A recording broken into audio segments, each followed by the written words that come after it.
1800 में Calcutta British India की राजधानी था और ईस्ट इंडिया कंपनी का सबसे कीमती शहर।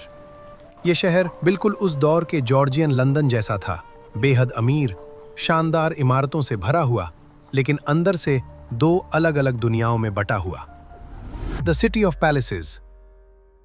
1800 का कलकत्ता दो दुनियाओं की टक्कर देख रहा था।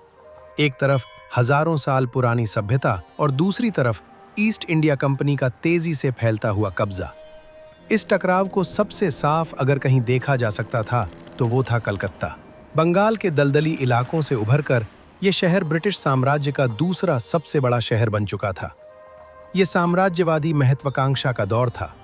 हुगली नदी के किनारे शानदार नियो क्लासिकल महल बन रहे थे, जिनकी वजह से कलकत्ता को कहा जाने लगा the city of palaces.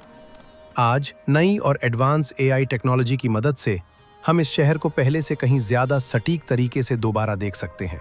Thomas और विलियम डैनियल की मशहूर पेंटिंग्स और 18वीं सदी के पुराने नक्शों को एनालाइज करके हम अंदाजा लगा सकते हैं कि उस समय कलकत्ता कैसा दिखता था। उसकी इमारतें, भीड़ भाड़ वाले बाजार और उस दौर का माहौल, मानो हम 200 साल पीछे जाकर ब्रिटिश राज की शुरुआत को अपनी आंखों से देख रहे हों। अब आप 1800 के आसपास का कलकत्ता ऊपर से देख रहे हैं, हुगली नदी के साथ साथ फैला हुआ शहर। यही था एशिया में ईस्ट इंडिया कंपनी की ताकत का केंद्र।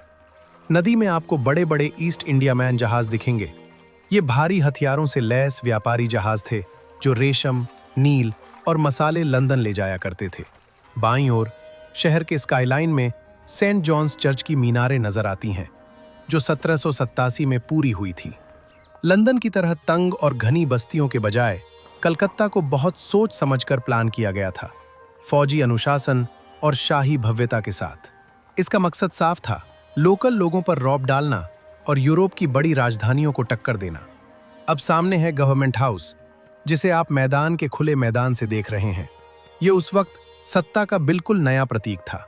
1799 में लॉर्ड वेलेस्ली के कहने पर इसे बनवाया गया था और इसका डिजाइन इंग्लैंड के कैडलस्टन हॉल से प्रेरित था। यह साफ संदेश था कि अब अंग्रेज सिर्फ व्यापारी नहीं रहे, वो भारत के शासक बन चुके हैं। इससे पहले गवर्नर जनरल एक साधारण किराए के घर में रहते थे, लेकिन वेलेस्ली ने कहा था, भारत पर राज किसी गिनती घर से नहीं, एक महल से होना चाहिए। इसके ऊंचे खंभे और गुंबद पर खड़ी ब्रिटानिया की मूर्ति इस बदलाव को दिखाती है, कंपनी से साम्राज्य बनने का सफर। अब हम पहुंचते हैं राइटर्स बिल्डिंग पर, ब्रिटिश इंडिया का प्रशासनिक दिल। डालहौजी स्क्वायर के उत्तरी हिस्से में फैली ये इमारत ईस्ट इंडिया कंपनी के जूनियर क्लर्क्स यानी राइटर्स के लिए बनाई गई थी।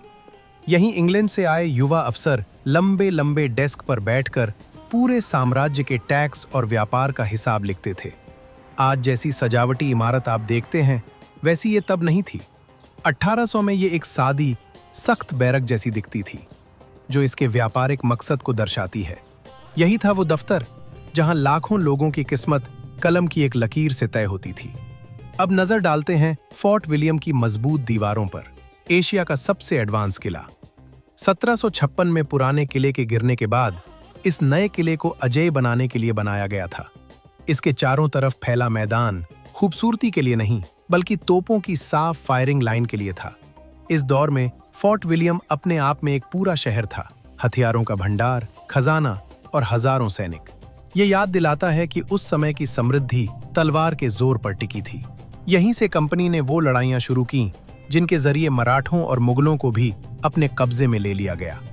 अब हम चलते हैं चौरंगी एवेन्यू की ओर, औपनिवेशिक कलकत्ता की ऑक्सफोर्ड स्ट्रीट। यहाँ बड़ी बड़ी बरामदों वाली हवेलियां थीं, जहाँ अमीर अंग्रेज अफसर रहते थे। इन घरों का डिजाइन गर्म मौसम के हिसाब से था। ऊंची छतें, चौड़े खंभे और खिड़कियों पर वेनिशियन ब्लाइंड्स। सामने आपको पालकी और घोड़ा गाड़ी दिखेंगी, अमीरों का पसंदीदा सफर। ये इलाका था व्हाइट टाउन, यूरोपियन समाज का अलग संसार, जो भारत से भौगोलिक और सांस्कृतिक दोनों तरह से अलग था। इसके उलट है बुर्रा बाजार, यूरोपियन इलाके के ठीक उत्तर में। यहाँ कॉलोनियल प्लानिंग टूट जाती है और सामने आता है असली भारत, भीड़, शोर और कारोबार से भरा हुआ। यही थे बनियान, भारतीय व्यापारी जो अंग्रेजों के व्यापार को फाइनेंस करते थे।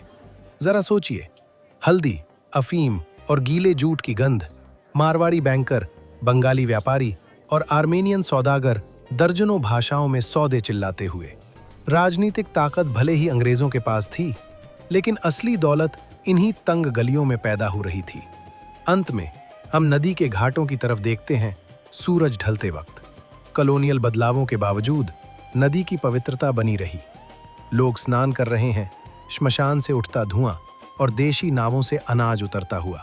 सामने एक हिंदू मंदिर की परछाई और दूर चर्च की मीनारें। दो सभ्यताओं का आमना सामना, एक साथ रहते हुए लेकिन बराबरी से दूर। इतिहास ने हमें इस बदलाव भरे दौर की झलकें दी हैं। पेंटिंग्स और खतों में कैद एक दुनिया, एक ऐसा साम्राज्य जो अभी पैदा ही हुआ था। अब आपकी बारी है। कमेंट में बताइए, अगला कौन सा ऐतिहासिक दौर आप दोबारा देखना चाहेंगे।